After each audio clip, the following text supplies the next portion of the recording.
my friends, and welcome to episode 31 of the Kiss Army Nation podcast. We are your hosts. I'm Pasquale Veri. And I am Claudio Spera. Welcome to the show, everyone. So our guest tonight has an amazing and successful career in the music world. So he's considered to be one of the early pioneers of the psychedelic rock era. He has done it all. So he's enjoyed years of diverse music by being an original member of the Blues Magoos, Wiggy Beats, Barnaby Bye, and Balance. So the following is just a partial list of artists that he has worked over the years. So Laura Branigan, Michael Bolton, Liza Minnelli, Ronnie Spector, Peter Allen, Paul Stanley, Gene Simmons, Ace Frehley, Joan Jett, etc., etc., etc. So, ladies and gentlemen, please let me introduce you to the one and only Mr. Pepe Castro. Welcome to the show. I'm applauding myself. That's what you should do. There you go. At this point, it's just stupid now. So, but I sometimes I think I'm older than dirt. I've been around so long. I guess that's because I started so young. Exactly. Well, you're going to tell us about it. Yeah, and accomplished so much. And this is what we're going to be talking about today.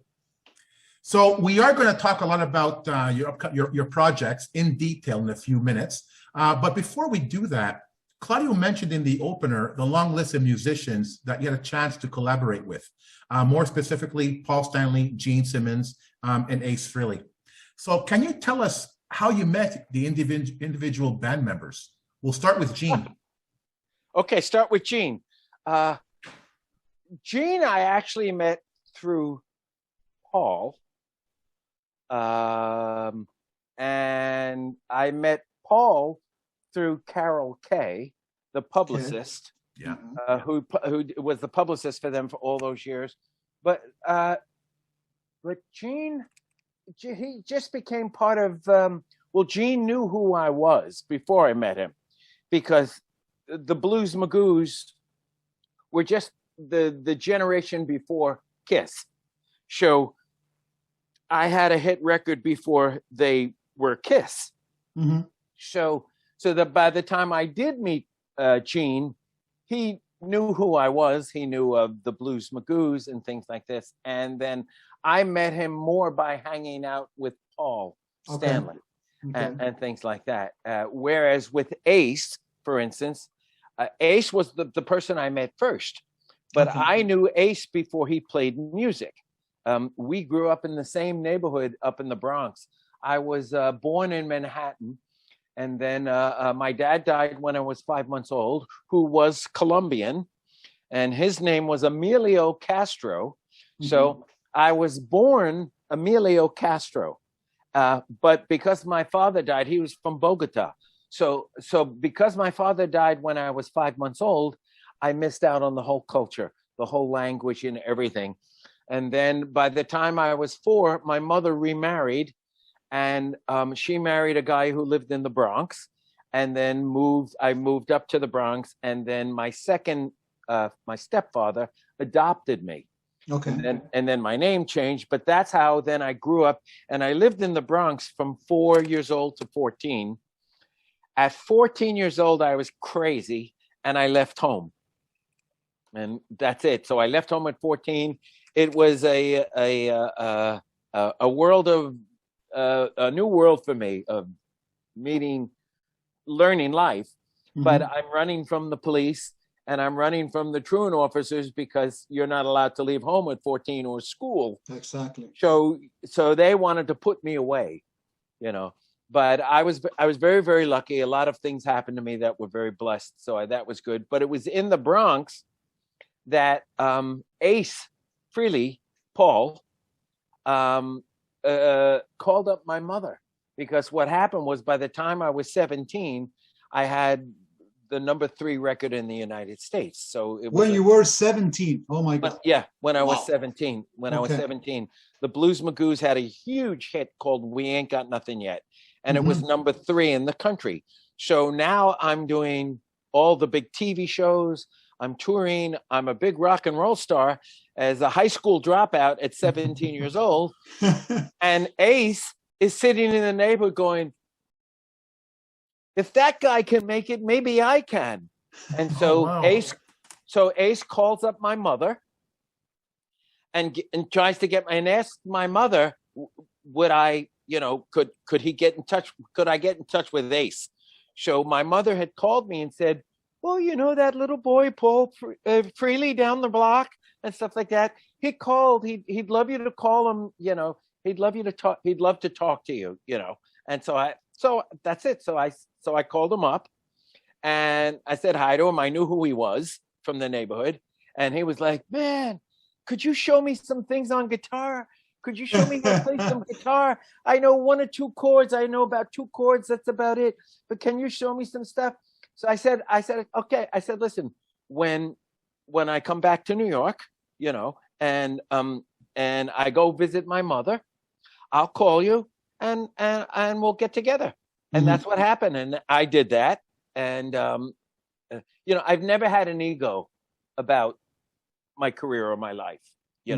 I've always been very open with people because I'm a very spiritual person, and so I had no problem saying, oh yeah, fine, okay, good. So then I called Ace up and I told him we'd be back, and we met on a Saturday afternoon.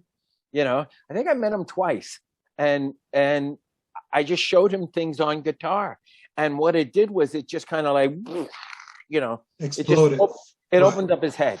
Right. It totally opened up his head. I liken it to me when I always loved to sing as a child, right? The radio, anything I heard on the radio, I wanted to sing and stuff like that. And then one day somebody showed me 1 chord on a guitar. It was an E minor. And he put my fingers on the guitar and he showed me, and I went, and when I did that, it's like the whole world opened up for me. Really? Because I had a revelation. And I went, I can be 2 people. Right. I can be the guy who sings and the guy who plays. I was like, whoa. And so that was my revelation. So what happened to me was that I begged my mother to buy me a cheap guitar in a pawn shop and a guitar chord book. And that was it. Then I stopped going to school. I stopped doing anything. I lied to my mother. I went off to my friend's house and learned how to play guitar and learn songs and stuff like that. And there's nothing else in the world I wanted to do. I had no safety net, nothing. It was just like, I have to do this or die, one or the other, exactly. And so I think that's what happened to Ace. I think when he felt me and looked at me, because when he saw me again, I wasn't the kid that was hanging out on the block anymore. I'd left home at 14. Now I'm coming back 3 years later. I've got all the bells and the whistles, the hair, the clothes. The rock star. That's right. Exactly. Exactly. Right. Yeah, the whole thing. And I'm sitting and showing him, how to play some things on guitar. And I think he just went nuts. And then he went off into the world and, discovered the real guitar gods, like Hendrix and, all the guys he says in his interviews and stuff like that. But it definitely opened him up, Wow. So learning that guitar chord for you opened up a whole new world for you, just like you teaching Ace a few of those chords opened up the world for him. That's such an incredible story. So now you can imagine, for me, it's 50-something years later, and I'm closer with Ace now than I've probably ever been in my life. I think we have this time element of hindsight that we've done. I just saw him 2 nights ago. He played. I'm in Florida at the moment, and he played in West Palm Beach with Alice Cooper. He's on tour, and so he was texting me. For some reason, I'd say within the last 2 years, we've come full circle. And I think it's a trust issue. I think it's something to where he just feels like after everything he's been through, that guy, man. It's real. It's real. It's that guy, and so that's a real thing. And we've had chats over the years and things like this and stuff, and I've seen him and it's been cordial and stuff like that. But now it's different. And now there's a real love connection there, because we're like elder statesmen, and we can look back on our careers, and he looks back on me and he looks at me as like, wow, you never stopped, you know. Yeah. You just Yeah. kept going. You never stopped. You're still here right up to the minute with me. And I just put out a balance video, which I think you probably know about, you know. Yeah, of course. We're gonna Mhm. talk about that. Yeah, yeah. And Ace fell out over it because Ace is very heavily into graphics and stuff like that. And he was like, man, that's great. You know, he wants me to send him songs now, you know, things like this and stuff like this. And that's my dream too. I'm saying to him, you know, it would be great for us to do something after all these years. That you would know, be fantastic. to just be to have amazing. something. I said it's such a great story, you know. And so seeing him the other night again, you know, we've been really, really close, and it's really kind of cool, you know. And so, and I have the hindsight now of looking back at him, and I go to myself, God, okay, well, I inspired Ace, and then I think about all the people that Ace inspired. Yeah, exactly. And it's mind-boggling. Yeah, yeah, yeah. It is. It's probably It is. more than I have fans. You know what I mean? It's like so many guitar players play guitar because of Ace. Yeah. And it's Sure. just, it's crazy. It's crazy. It's really heartwarming. You know, it's really I die a happy camper, you know, it's like a nice peaceful backstory end to something that went on for half a century. You know, it's pretty cool. It's great. And you know, it shows. I remember now that you mentioned that you guys met at his show, you know, a couple of days ago. And, you know, I remember seeing some of the pics that you uploaded on Facebook. Yeah. And it shows, man, the good vibes there. You know, there's some energy in those pics that you can tell that there's real love there, man. It's amazing. He sent me 3 texts today. Oh, yeah. You know. You know, so we're texting each other constantly. We're telling each other jokes. We're being silly, you know, and doing things like that. And you know, he's come so far. You know, Yeah. he's come so far between the addiction and all that kind of stuff. And Yeah. But I sense a sense of peace. Yeah, I sense He's doing great. There's a sense of peace in him now, you know.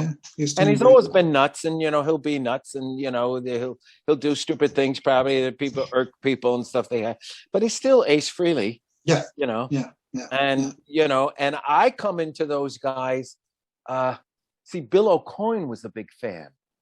You know, Bill O'Coin loved the band I have, Barnaby Bye, right? And so he was always inviting us up to the office just when Kiss is starting to come together. So you're talking 73, 74? Oh, yeah. Yeah, The about that. very beginning. Okay. And as the time progressed, you know, I would come back over to Bill's office, and I'd look up in the ceiling, and I'd see the smoke stains on the ceiling from Gene practicing. Spitting fire. Fire in his office. You know? And then there's the crazy link of Bob Kulick, you know, auditioning the same day that Ace did, not getting the job, but still playing on some of the records. And I had known, this is probably one of your questions, but I'll go right there. Yeah. I knew Bob in the 60s in Greenwich Village when I'm in the Blues Magoos on my way to becoming a rock star. And so I always saw Bob, you know, and I remembered seeing him in a little club called the Cafe Wa, and he had a Guild guitar.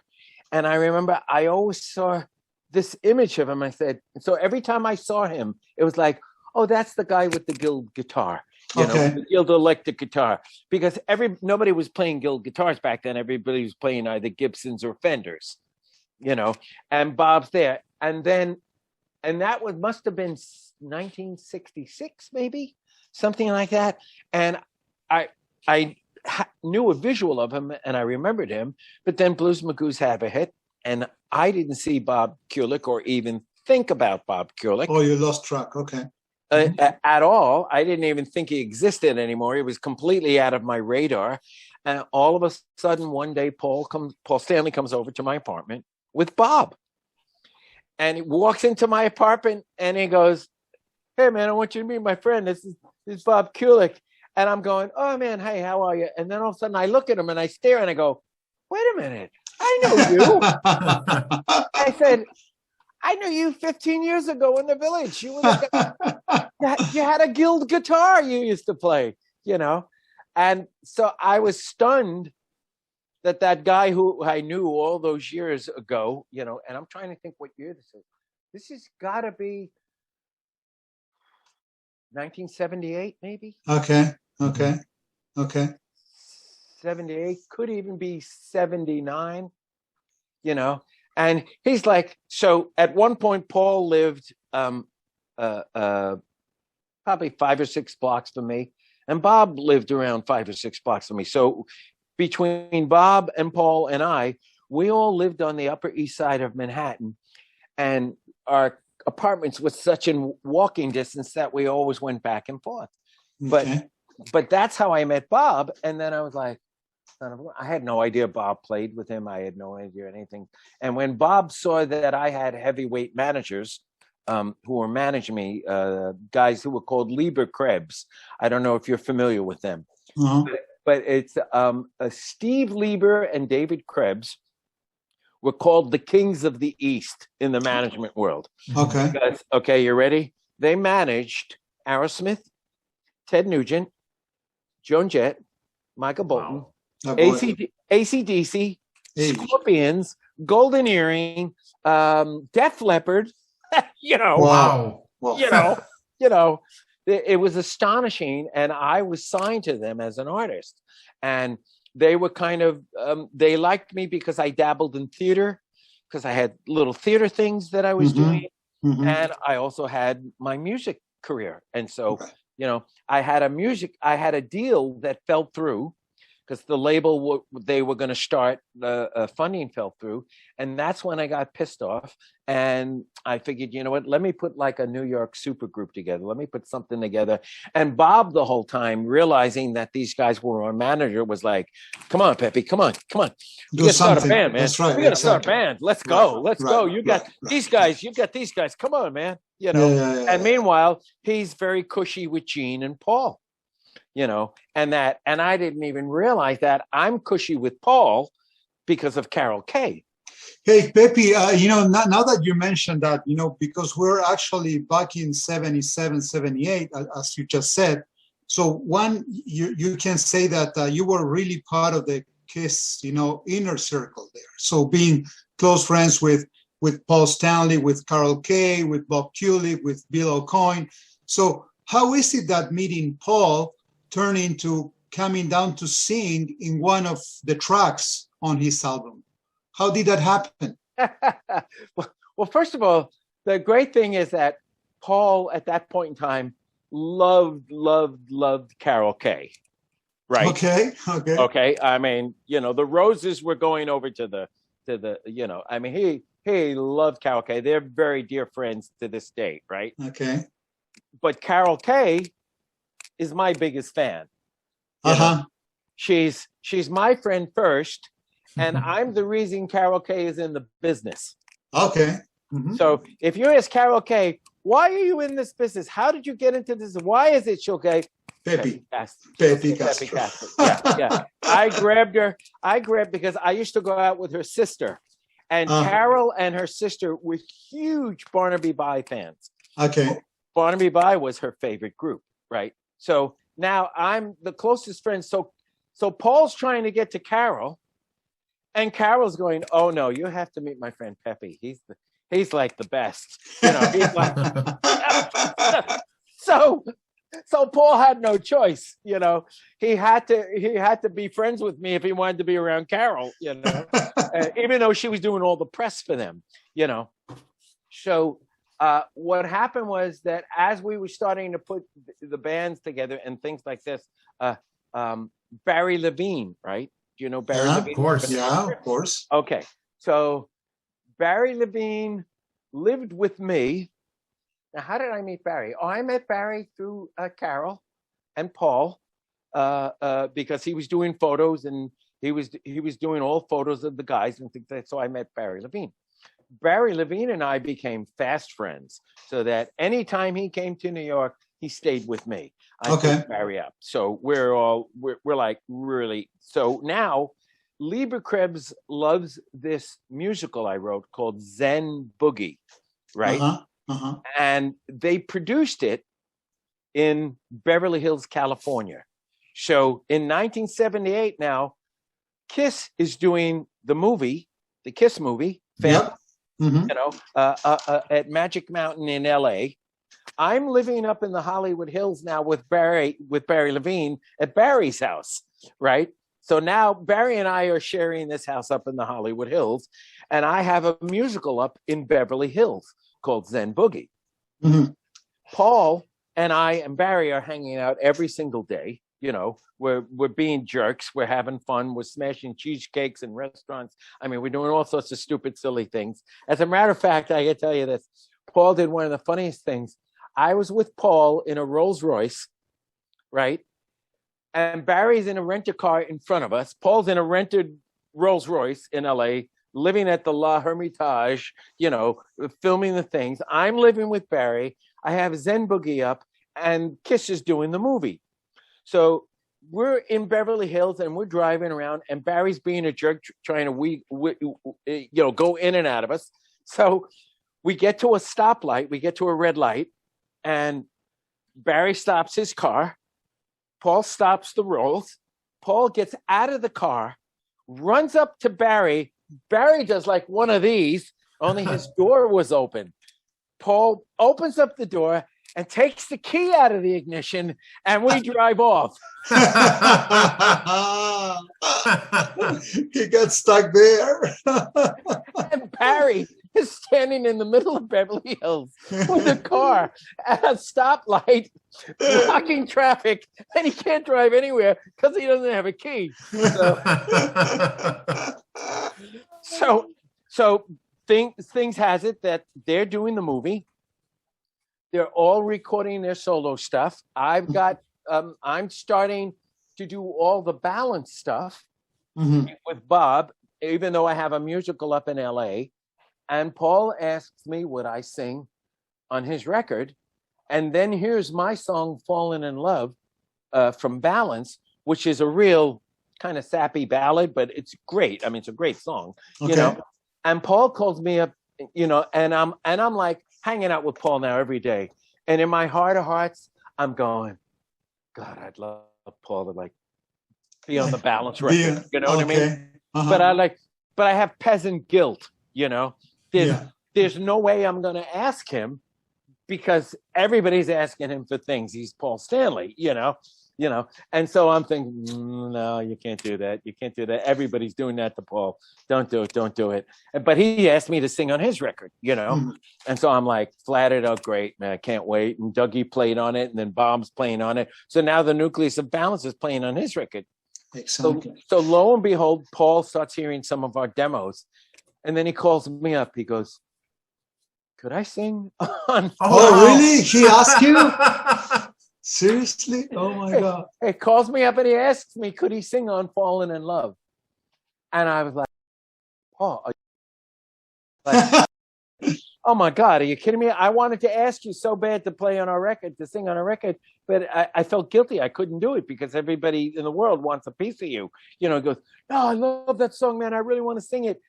And because it's a ballad, so aside from Beth, he could never get away with singing anything like this. Sure.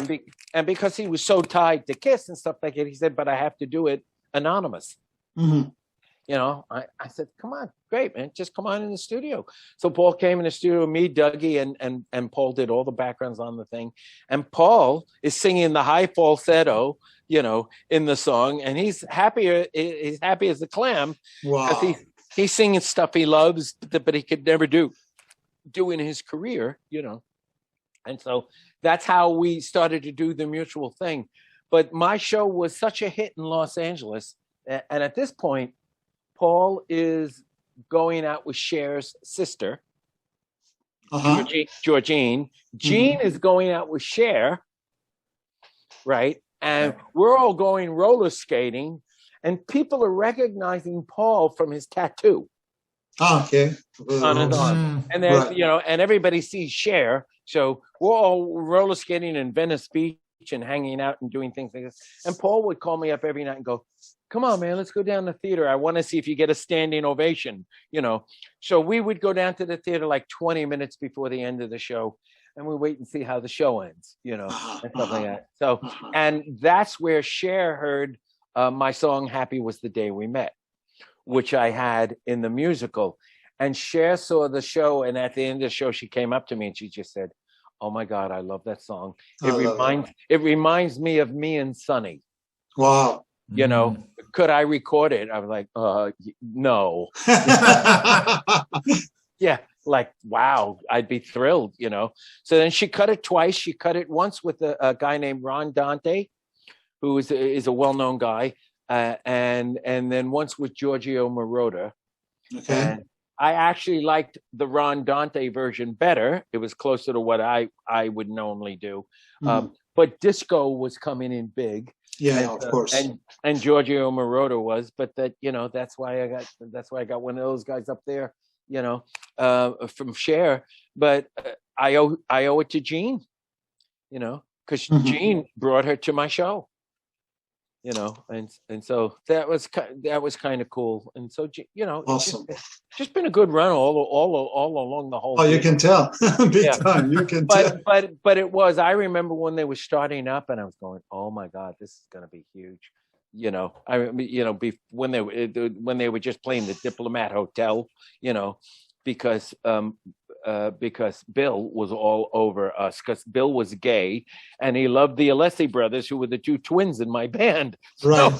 Yeah. So he was always inviting us up to his office and stuff like that, But the Alessi brothers in Barnaby By, anybody who was gay in the business, they were always after us. We were like these little guys, we were like these little Ken dolls, so so guys like Nat Weiss, the attorney, all these big guys that were gay, they were like, Barnaby By. We want these guys. Meanwhile, we're screwing every kind of chick in the planet, because we have nothing but chicks coming to our show, right? Right. And that's how I met Carol Kay. Okay. Oh, that's how it happened. Okay. Her and her sister came to our shows, and I saw these two absolutely stunning, adorable girls. So that was sisters, and her sister was like an exact opposite of her. Carol had the black hair. Lisa, her sister, had the blonde hair. Blonde. And then, Barnaby By, we kept playing all these clubs out in Long Island and packing these clubs. And then we got signed by Ahmet Ertegun to Atlantic. But that's the beginning of my friendship with Carol. And so it's kind of like, it's everything. It's a kind small of like world. It's like an incestuous thing. Bob and Paul and Carol and Paul and Ace and and then Gene wouldn't call me up and say, "Hey man, come on over." And I'd go over to his house and he'd say, "I'll be out in a few minutes. Look at the portfolios under the couch if you want." And then I'd sit down and I'd go and I'd look under the couch, and then I'd pull out these huge big model portfolios, and it's like Gene and like 500 chicks, Oh yeah. Gene, it's a good act you got here, I'm like, it's crazy. It was crazy, but Oh my God. No, Peppy. It's an amazing world. Oh, tell me about it. Listen, I'm beside myself listening to this conversation. I can't believe the stories that we're hearing here. Man, the oh names. My God. You can't get this. I'll have to go back to this because I got talked into doing a book by a Swedish journalist, right? Okay. Which I'm doing, but COVID hit and I stopped. I couldn't write about myself. Everybody was dying and things. Right. Yeah, but I'm about 60 pages in, and now when I do things like this with you guys, then I hear this babble come out of my mouth. I go, oh God, yeah, It's unbelievable. I gotta put the story about Paul with the keys and leaving Barry Levine in the middle of the road for 10 minutes, and he's freaking out, and we're laughing our off driving around him with the keys. Yeah. Well, you must have so many different stories with Paul. I have some really, really, really. My goodness. No, but the thing is, as diehard fans, we think we've heard it all. We know it all. We don't. These stories are priceless. To live the life that you've lived. Go for it. I have two more Paul stories. One I'm going to hold off because it's so goddamn funny. It's got to go. I mean, it's got to go in my book. But we're in LA, me, Barry, and Paul, right? And there was this great Moroccan restaurant called Dharma Greb, right? Now, Paul, we're all going out. Me, Barry, and Paul say, let's go to Dharma Greb. We're going to eat. We're going to have dinner, you know. And it's a Moroccan place. So you go in there, you take your shoes off, you sit down, you know, and you're eating with your hands and, you know, and all this stuff and things like that. And so we're in there. We're being nice and cordial. We're goofing around a little bit, you know. But then it comes time to dessert. Okay. Uh-oh. You're already laughing. Uh-oh. I'm already laughing, exactly. Because Paul wants a cheesecake, you know. But Barry's taking pictures of him in the morning. And so Paul wants a cheesecake for dessert, and Barry goes, Paul, no, can't have a cheesecake. Come on, we're doing photos in the morning, nothing fattening. Come on, you know, you work out, you do all this, no cheesecake. And Paul's like, Barry, I want a piece of cheesecake. You know, and Barry's going, Paul, no cheesecake, you know. So Paul's like, what cheesecake, please? You know. So Barry's like, Paul, okay, all right, I'm telling you, man, no cheesecake. So now out comes the waiter, puts the cheesecake down on, you know, on our table. We're all on the floor. And before Paul can even get a bite, Barry takes his fist and goes, oof. Oh, No, really? And squashes the cheesecake. Paul gets all pissed off. He goes, yeah, and mind you, I'm hysterical. We're laughing because Paul wants to eat his cheesecake before he can even get his fork into it. Barry squashes it with his fist. Paul gets all, you know, Barry's laughing, I'm laughing. Paul's like, I'll have another slice of cheesecake. We went through 20 slices of cheesecake. No way. It got so bad that the waiters were laughing so much that they did a bucket brigade to the kitchen. So now we had six waiters going, not a slice of cheesecake. And it would come out and it would go from waiter to waiter to waiter because they didn't even want to walk back to get it. They would just yell back there and they would get it. And like a bucket brigade, they kept passing it down to like six waiters just to see who was going to smash it. Oh, wow. So now Barry smashed so many of them that Paul's laughing his off with us. And then Paul smashes it before Barry can smash it because he wasn't going to let Barry have his way. Right. Paul eventually had a piece of cheesecake. He ate his He cheesecake. finally got it. They did, you know. But this is the silly we would do. Oh, my God. Nice. You know?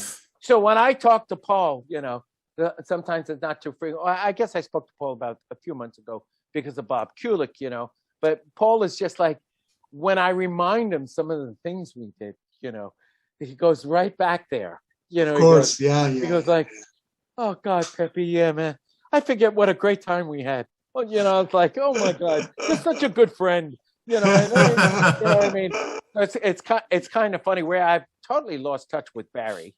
I know he went on to producing movies and all this kind of stuff. And Barry had a cocaine problem, so he ended up owing me a bunch of money. You know, but everybody lent Barry money in his cocaine days. I know Paul did. I know Gene did. But, you know, they had it to burn and I didn't. So, you know, for him to hit me up for 10 grand, I was like, Barry, come on, man. Wow. You know, Big so time.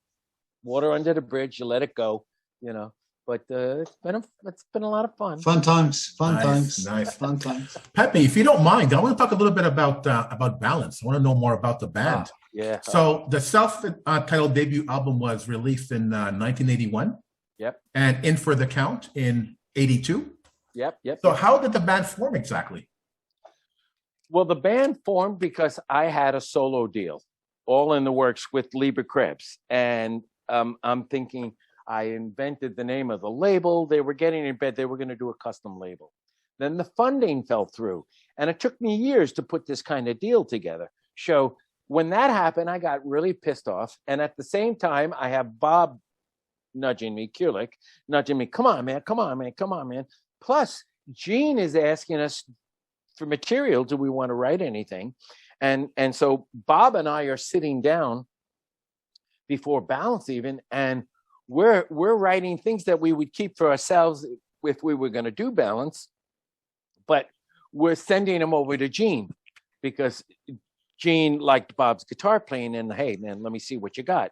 So Bob would come over to my house. I had a little 4-track TAC with the earliest of drum machines that ever came out, you know, just boom, chick, boom, boom, chick, boom, boom, chick, boom, boom, you know, the most basic thing on earth, you know, and I would put a bass on and Bob would put a guitar on and we would work on licks and we work on some ideas. That's where Naked City came out of, you know. We had the prototype for that, the track, all that stuff and the ideas and stuff. So I decided, yeah, I was so pissed off of taking so long to get a record deal that I just said, you know what?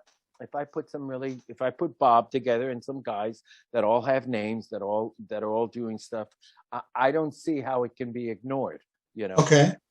And so originally the original guys who started with us to get the deal was a guy named Andy Newmark and Willie Weeks. Now, if you look those guys up, they're giants. They played on more hit records than you can imagine. They were all Arif Mardin's rhythm section for all this stuff he did over at Atlantic Records, you know, things like Donny Hathaway, and I mean, really great records, you know. So they were musicians, you know, and stuff.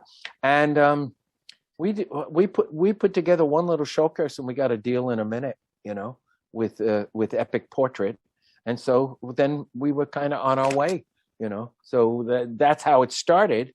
The first album, I had a song called Breaking Away on there. Yeah. And that went top 20 in New York. It was really, in the States, it was really top 10 almost everywhere in the United States, you know. So it was a nice record. It was a big record. And I wrote it in like 20 minutes, you know. And everybody in the band was like, we don't want to do this. And I said, why? They're like, you know, it's really basic. It's pop, you know, it's like, you know. So catchy, man. I was watching the video the other day, man. It's so catchy. It was like kiddie food to them. You know what I mean? Because they're intense musicians. And I'm telling them, I'm saying, guys, I'm telling you, it's a hit.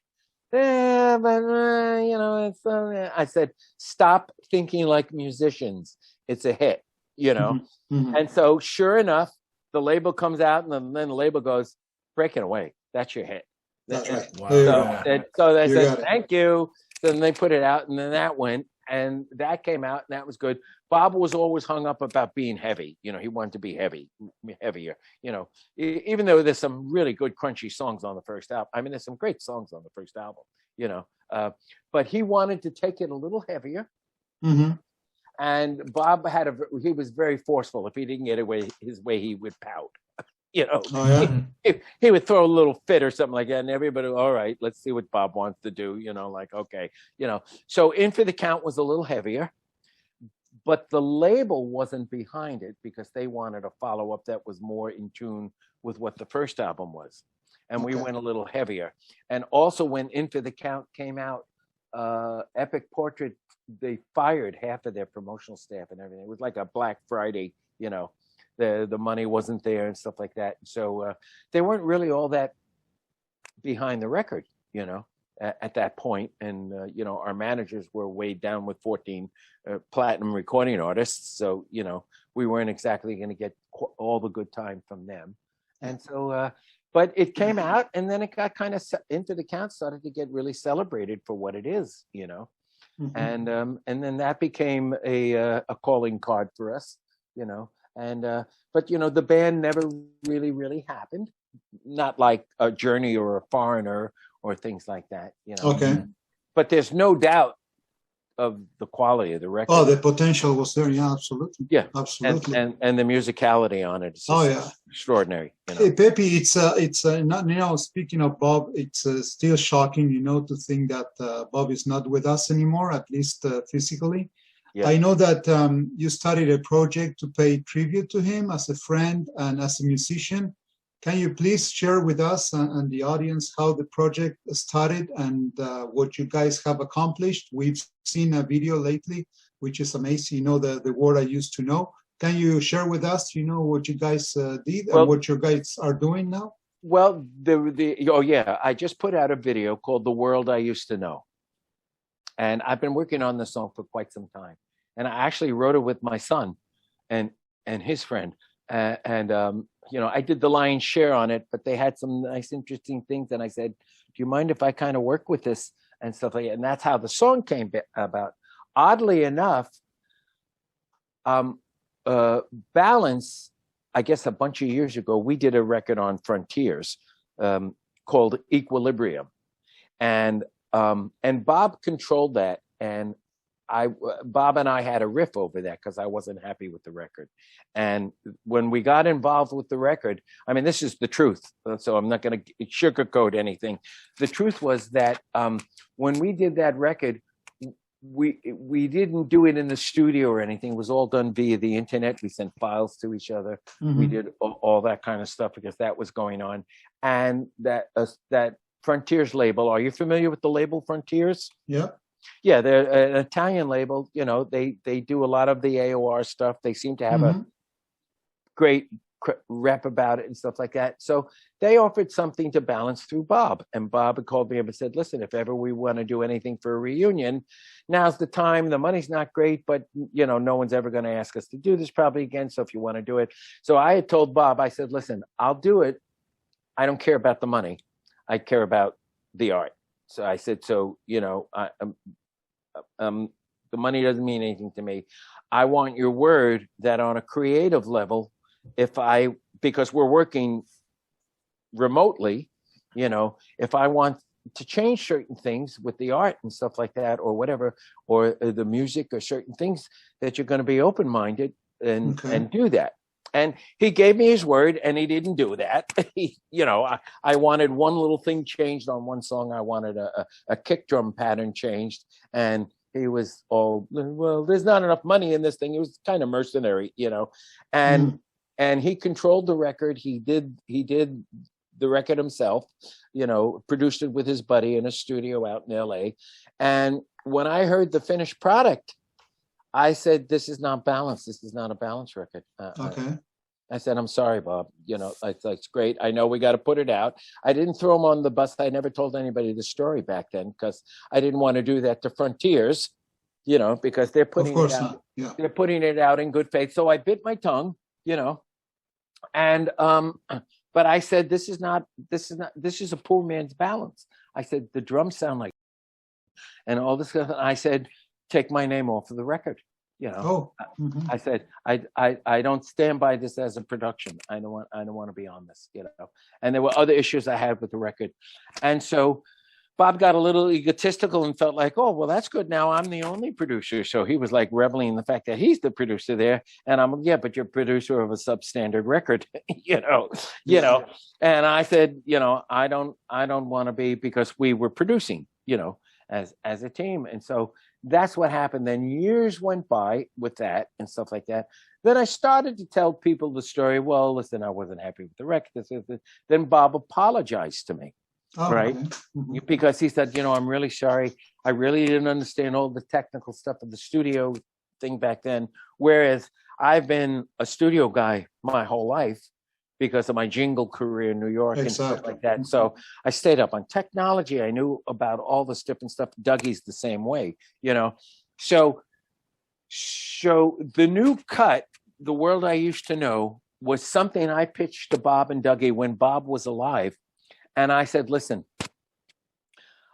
I want to do one more Balance thing.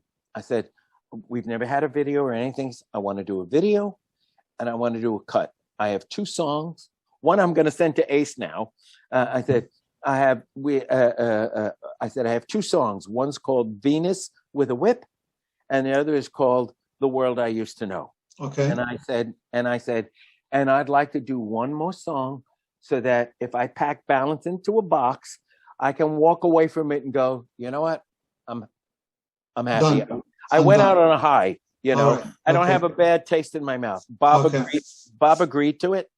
and Dougie agreed to it. I thought that's great. So we talked about doing it and things, and I talked all the stuff, and then Bob passed away. So I still had this thing in my head because I had recorded them both. I did demos. I play all the instruments. So, they liked it based on what I recorded, So I said, you know what? I still want to do this. But that's why I called up Chuck Burgee, who was drummer on In for the Count. He was our second drummer. Then I called up Tony Bon Jovi, who co-produced with us, who built the studios, the Power Station. And I told Tony I'd pay him to come in and mix and things like this. And then I asked Bruce Kulick, Bob's brother, would he step up and step in for Bob, because you're the only other person in the world that should play on this. And so it's pretty funny because Chuck plays for Billy Joel for the last 15 years. Okay. He's Billy Joel's drummer, Yeah. and Bruce is in Grand Funk Railroad now. Yeah. And so they both said they would do it. I said, great. And then they said, well, send us the song. And I said, okay. And they said, but I got to tell you, we're real busy. I may not be able to hear it for 2 weeks, and things like this. And, both Chuck and Bruce did that to me. They were like, all right, well, I may not be able to get back there. And so then they heard it and they were like, wow, man, and then they got really, really excited. And then I flew back to New York and, I got Chuck's drums on it and stuff like that. Bruce played the solos. I did most of the guitars on the cut. I played bass and stuff and put some keyboards on, but then Dougie put his keyboard on it. And so basically I put all the basic original components of Balance back together. And you know what? It sounds like a Balance record to me. And the vocals are so powerful. I love it. I love the song. Thank you. And I'm happy with it too. This is what the Frontiers record should have sounded like, And so I'm like, okay, so, both Bruce and Chuck say, Peppy, this is gonna be the last of Balance. We think this is gonna open up another door. Exactly. I'm like, okay, but for me, I'm happy going out with this. Do you guys have any future plans to release more music with Balance? I have no plans right now because there's there's no label involved. I'm not a promotion guy. I'm retired. I kind of live in I don't have to work. I live within my means. I write and sing and play whatever I want, and I've got my musicals out there going and stuff like that. So if something would happen, the one thing I do is I have been speaking with a Canadian group called AMG, and they're pretty big powerhouse, and they're heavy in a lot of territories, Canada, Hong Kong, Beijing, even Australia, Philippines. They're a big outfit, And my friend Mark Berry is the owner of the company, and I played it for him, and he fell out over it. And I said, Mark, listen, why don't you just put it out in your territories, And so he said he wanted to do that, He wants a piece of the publishing. I said, great. I said, but I'll give you a piece of the publishing for your territories. I don't want to give it. Yeah. Not for mine, exactly. Right. But I'll give it to you for your territories. So I am speaking with him about that, Nice. because I would like to see it. I see it's starting to get more views now on, it started off slow, but, it's a little by little. It's not like we're the most well-known people and stuff, but the song itself and the videos. It's fantastic. It's fantastic. Yeah. The track and everything. And I love Bruce. Bruce did this thing. I told Bruce the other day, I called him, I said, man, you did one little thing in this video that I love. And he goes, what is that? I said, you're kind of walking from the back of the room. And he's like walking up, and it's only in a frame. It's only in a fraction of the frame. I said, but it's so cool because you're just strutting and you're playing this guitar. And instead of being like this, you're coming like this. It's like a three-dimensional thing. He goes, oh, that's something I lifted off of Paul McCartney. I saw that. I thought that was a pretty cool thing when I saw Paul McCartney. I said, Love it. Okay, great.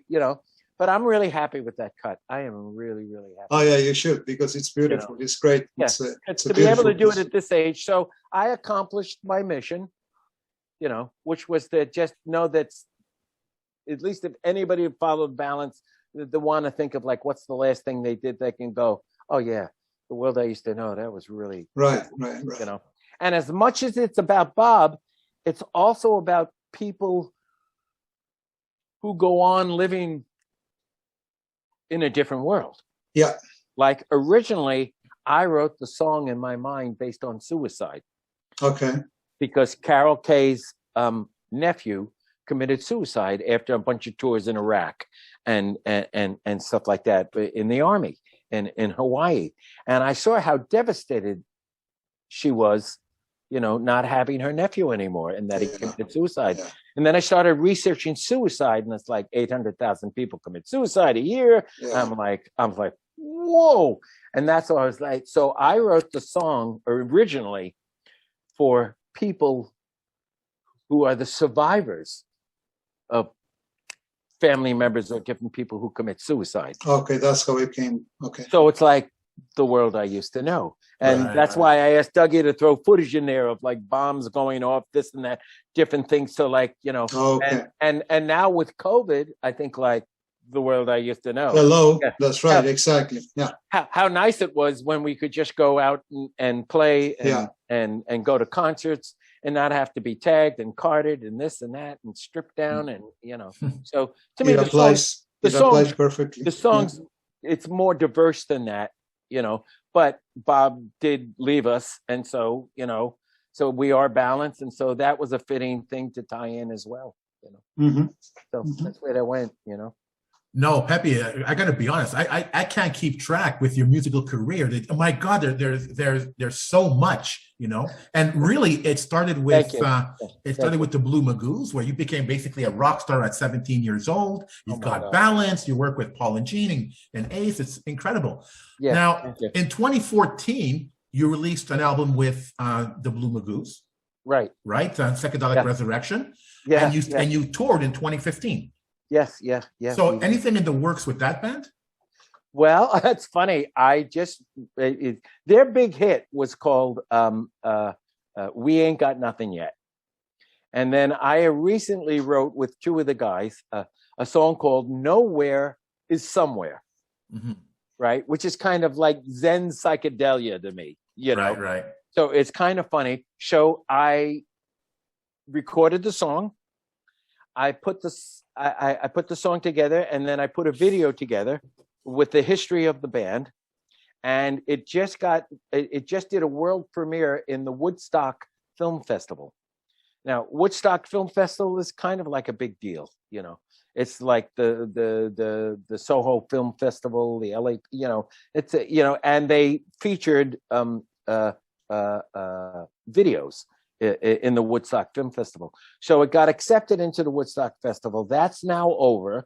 So I am gonna put it out on YouTube. So it'll be Nowhere is Somewhere by the Blues Magoos. But I'm holding off on it because I don't want it to take away from the fact that Balance is out right now. Right. So I'm kind of just holding off on it because I think I owe it to Balance. Not the right time. To whatever people are going to love and enjoy this song, let them do it now without spreading myself too thin and going, oh, now let's see. Well, Pepe's got this and he's got that. And he's going, what he's doing here and he's doing that. So I didn't want to dilute myself that much. And I do love the Balance thing right now. So I'm waiting for that to finish up. And then I'll put the Magoo thing out and it'll be like, direct from the Woodstock Film Festival, And it's the same thing. After, Jesus, Blues Magoos have got to be 55 years now. I'm 72, and I'm 15 years old starting the Blues Magoos. That's incredible. That's incredible. It's a haul. So I'm trying to kind of just take it easy.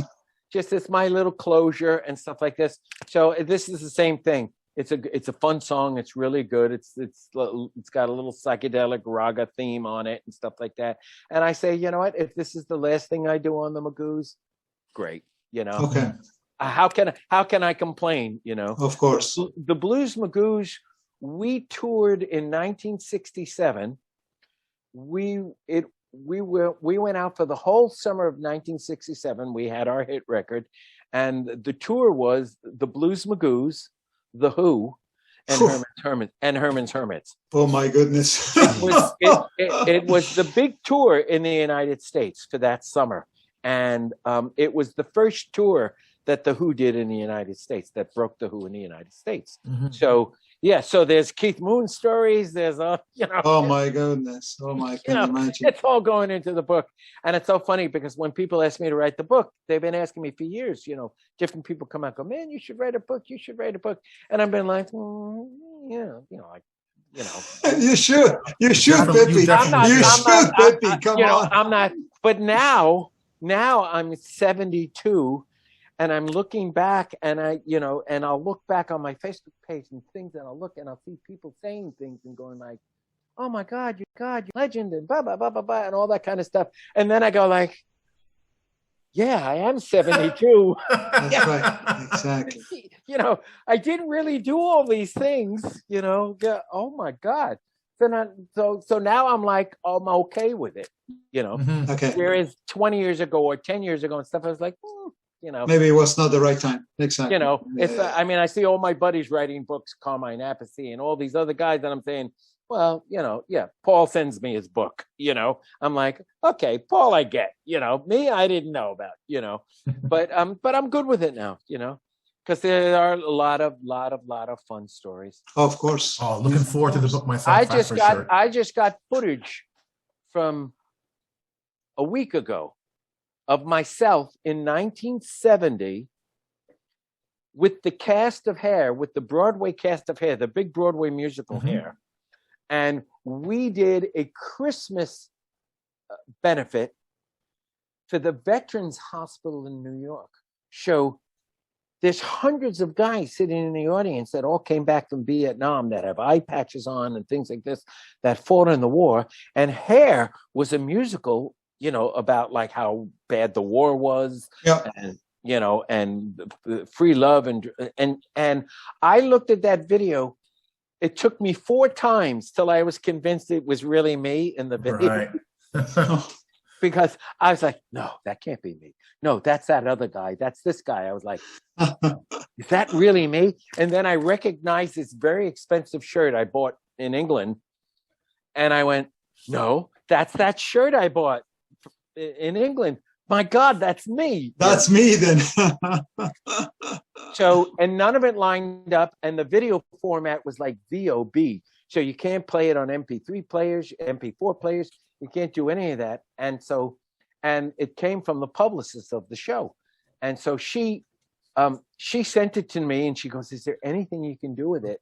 And I took the file and I stripped the audio off the file. I converted it to an MP4. Oh, nice. I fixed it up, and then I lined up the audio again back into the video in iMovie. So I did make it better. So now I'm happy I have it.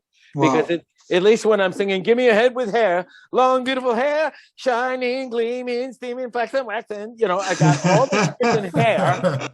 And at least the audio now lines up with me singing. Okay. And I'm like going, oh, no way. Yeah, you should definitely write a book, man. So so I have my book. The book is gonna be called The Prince of McDougal Street. Because the Night Owl Cafe was on 3rd McDougal in the Village, and I found out about 7 years ago from a guy named oh God, he just passed away too. Oh my God, something. How can I? I'm terrible. And he was a well-known writer and stuff. He wrote, I love rock and roll, put another dime in the jukebox, baby. The big Joan Jett hit and stuff like that. And we had an interview, and he told me that I was known as the Prince of McDougal Street. Oh, yeah. And I went, what? What are you talking about? Me, the Prince? What are you talking about? He goes, Peppy, you were known as the Prince of McDougal Street. I said, you're telling me all these years later I was known? He goes, you never knew that? I said, I never heard that a day in my life. He said, Peppy, when you would get off the stage in the Night Out Cafe and you would walk around the block, everybody would standing on the corner would say, that's Peppy Magoo. He's the Prince of McDougal Street. Oh, wow. So I said, Okay. There's a title. There's a title. Yeah. There's the book. And then the Swedish journalist, a guy named Henrik Olsen, who I love, he's a sweetheart. We're really good buddies now, who I met on when Balance went over and played in Sweden. He came to New York and stayed with me for 2 weeks and filmed me everywhere in New York, where I grew up, the apartment I grew up, where the old Night Out Cafe, where I went to church, everything. And we have some of the funniest video. It's just not to be believed. So I'm so glad we did. So I got a bunch of stuff. We'll see. Hopefully I can finish the book before I kick. Love it. No. You should do it. You should do it. Yeah. It's a lot of fun, man. So hey, Pepe, if I may, so moving back to Kiss, I know that you mentioned before your contribution to Naked City. Yeah. What do you remember about it? Was it the lyrics? Was it the music? Was it the bass line? What was it for Naked City? Yeah. Well, Bob and I started the song. So, we started the song in my apartment. I had a condo in New York, and Bob had the lick. And so then I pulled out a bass and I started playing the bass to the lick and things like this. And then once we had the lick, then we went on to the changes, and we started making that. And I came up with the other women didn't da da da da da da da da. I was singing scratch lyrics on that. Gene took that part from it. It was not Naked City. We may have had another working title for it or something. Okay. At the time, but we wanted to make it to be some kind of a complete song. Mm-hmm. So Bob and I recorded an actual complete track, and then we gave it to a bunch of stuff to Gene. Gene liked that. Then Gene called us up and said, "Hey, man, I got an idea. I'm going to call it this." And he wrote a bunch of lyrics, and then and then he brought Vinny Poncia in at the very end. And Vinny put a little something in there. But the song basically generated from Bob and myself. Okay. And the hook was there, the verse was there, the B section to the verse, all that kind of stuff. And then Gene went with that because, once you give Gene something, you just surrender. That's right, exactly. You give up. You just give it up to the God, and you go like, okay, that's it. We're done. We're done. Whatever Gene does, we're done. We're mesmerized by how many different projects you run at the same time. So what else is going on in your work these days? So I know that you're working on Warhol. You have some stuff going on. Yeah, the lead is Warhol. I mean, I have 2 musicals going. One is called Rockin' the Planet. And that's great. I do that with kids, and it's really, really fabulous. So my dream with that, I had it up in a little theater in San Antonio, Texas, and then COVID hit. So once the virus hit, everything got shut down. But it's really, really, really great. If anybody wants to look, they can. There's a few things Rockin' the Planet on YouTube, but if you say Rockin' the Planet, Peppy Castro, you may find some things on YouTube. My dream with that is to do it again, only with 24 kids from all different countries all over the world. Oh, wow. That would be nice. So that's the dream of it, and it's based on stories in the Bible, based on the book of Genesis, the beginning of the world, So it's kind of, I got a fun thing. I go through the beginning of the world, and it can be religion, it can be it can be the Big Bang Theory, a lot of stuff, because I don't want to preach to people, but it's of a spiritual nature, and the show's just great. It's really fabulous, it's a pop opera. My partner is Steve Lieber, who was my former manager from Lieber Krebs, who did all those things. Okay. So Steve is my partner on it, and then Steve brought me in on a musical called Warhol, about the great Andy Warhol. And a lot of people don't know who Andy Warhol is. I'm finding out now, but for the people that do know him, he was huge. Mhm. And so Steve Lieber went to the Warhol Foundation, which is in I believe in New York, and he bought the option to do this story, do the life story on Andy Warhol on Broadway.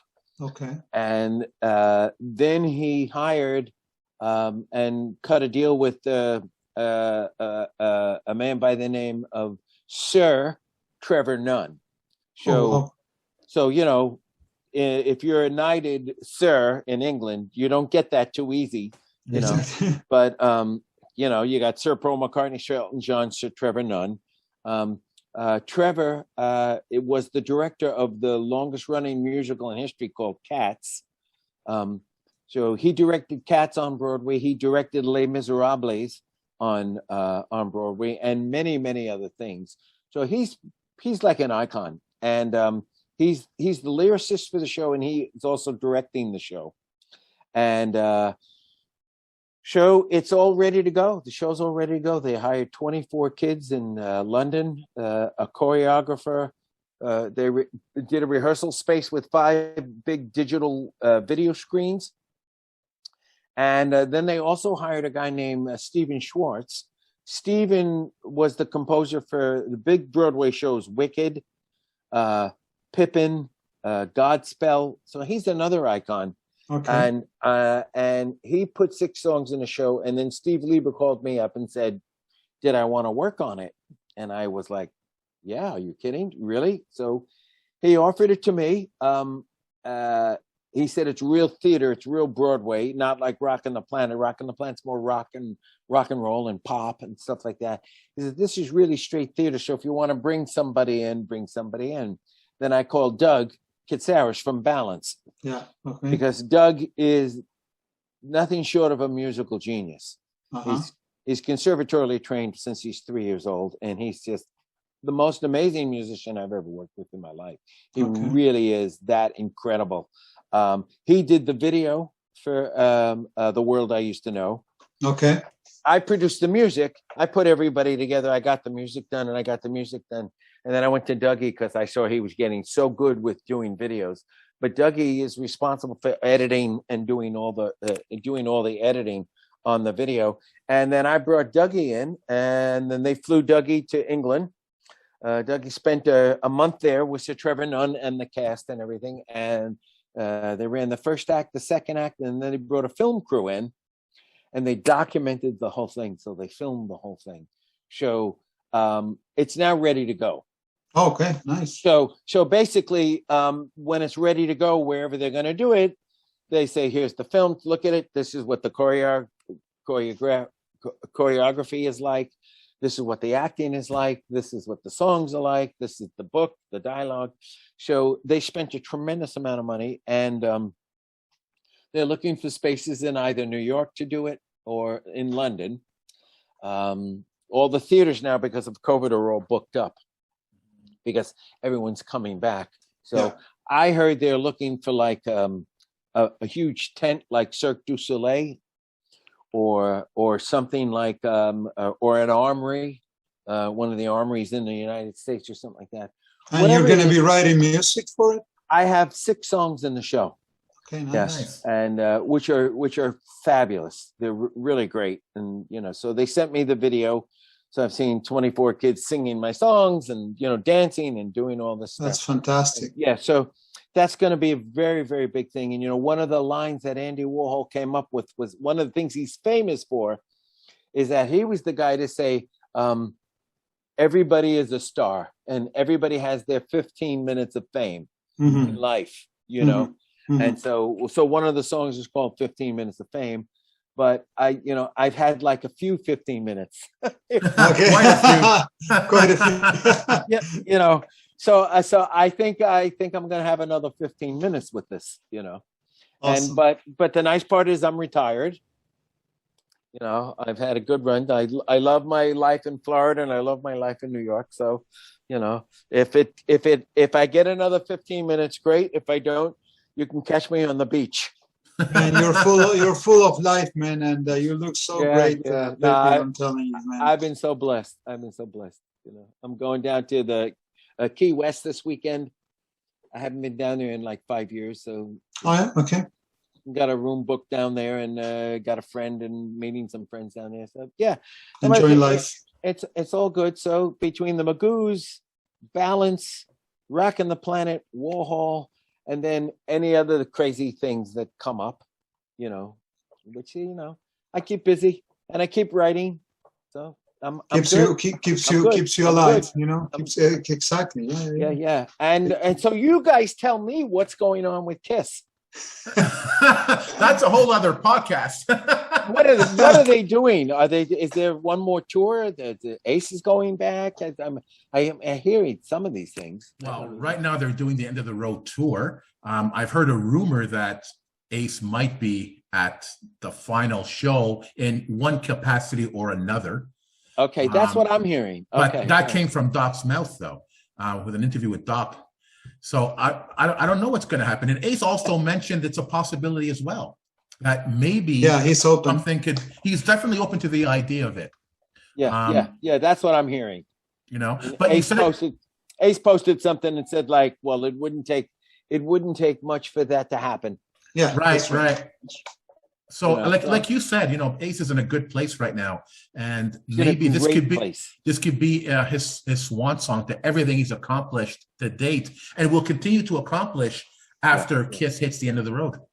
Ace is in a great headspace right now. So yeah, I mean, I can see something really, really good happening. I hope it would. They all deserve it. We're all old guys. I mean, Paul always tells me Paul's been biking in LA. He bikes like 26 miles.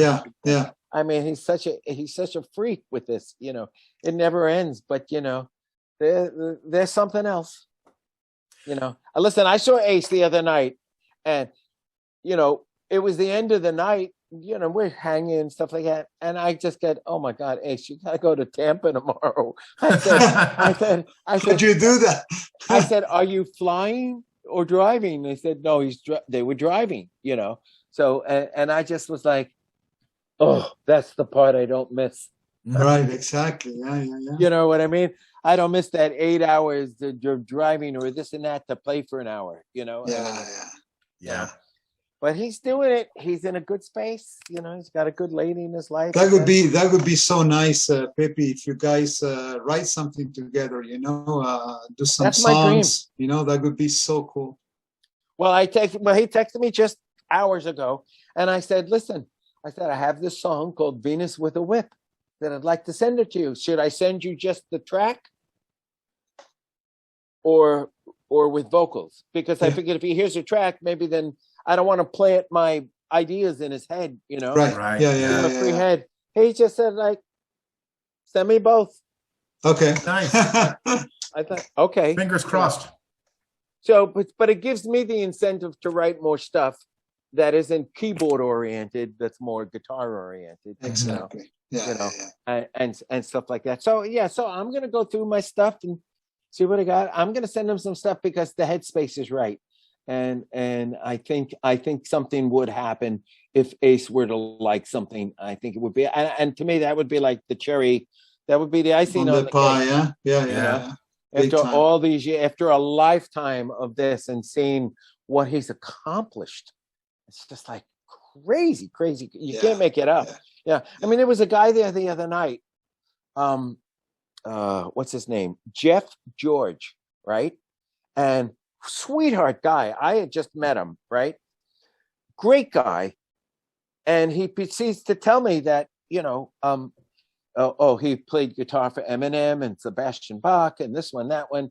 And he's got this band and all these things. I'm saying like, wow, this guy's a good guitar player. He's been around. And then he goes like, here, look, this is why I play guitar, And then there's a tattoo of Ace Frehley on his arm. Oh, wow. And you just go, he inspired so many generations. So many guitar players. It was so great to see that guy show up and just want to be him there. It was like out with the grandmaster, the granddaddy. Yeah. And Ace was exhausted. He was exhausted. But God bless him. Must be May he carried. healthy. And There if I you can go. do something with him, that would be like, Wow. That would be That's- ideal. yeah, that's like on my short list because I'm winding down. You know, I'm in the second half of the movie.